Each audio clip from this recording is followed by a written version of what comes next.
আমার হাতে যে জিনিসটি দেখতে পাচ্ছেন এটির নাম বাংলা সাবান।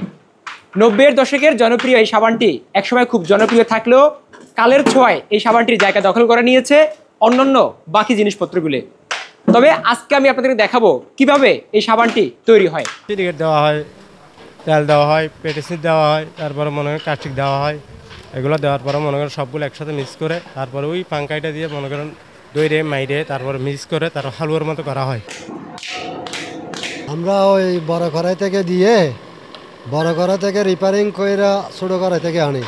ছোটো কড়াই আনানোর পরে আমরা এখানে সিলিকেট দিই, চর্বি দিয়ে মিক্সার করে মোটর মারিয়ে সাবানটা ফর্মুলাটির ভরি।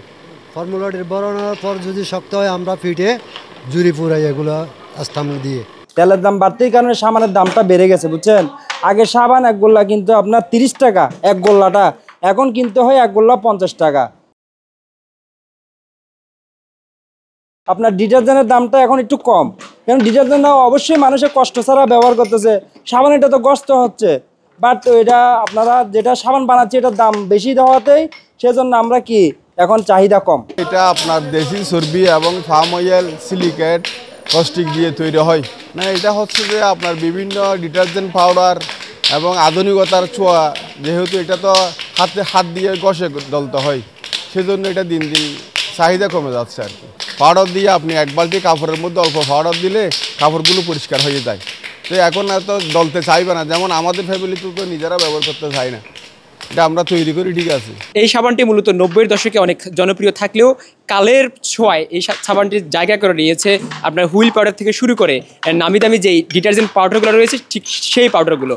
আমরা আসলে যে বিষয়টা এখানে কথা বলে জানতে পেরেছি, মূলত বিভিন্ন ধরনের উপাদান শুরুতে যোগ করে এই সাবানটি তৈরি করা হয়। তার মধ্যে অন্যতম হচ্ছে আপনার কাস্টিক সোডা থেকে শুরু করে তেল, চর্বি এবং নানা রকম সংমিশ্রণে প্রথমে এটি মূলত মিক্সিং করা হয় এবং এর পরপরই কিন্তু আপনার এই সাবানটি মিক্সিংয়ের পরপর আপনার দেখা যায় যে সাধারণত আপনার বড় যে একটি আমরা গামলা দেখতে পাচ্ছি এখানে মূলত রাখা হয় এবং এখান থেকেই এই শ্রমিকদের হাতের নৈপুণ্য বা হাতের ছোঁয়ায় কিন্তু এটা ঠিক এইভাবে গোলাকার করা হয়। আর এই গোলাকার পরপরই মূলত ঠিক পাশে যদি দেখি আমরা শুকানোর জন্য প্রায় 2 থেকে 3 ঘন্টা সময় নেওয়া হয়। যখন 2 থেকে 3 ঘন্টা শুকানোর পরে এই সাবানটি যখন একটু শক্তর ভাব বা আবরণ চলে আসে, তখনই এটাকে যার যার ফ্যাক্টরি বা যার যার যেই কোম্পানির নাম রয়েছে সেই সিল দেওয়া হয়। সিল দিয়ে এই সাবানটি আপনার মার্কেটে বাজারজাত করার জন্য পৌঁছে দেওয়া হয়।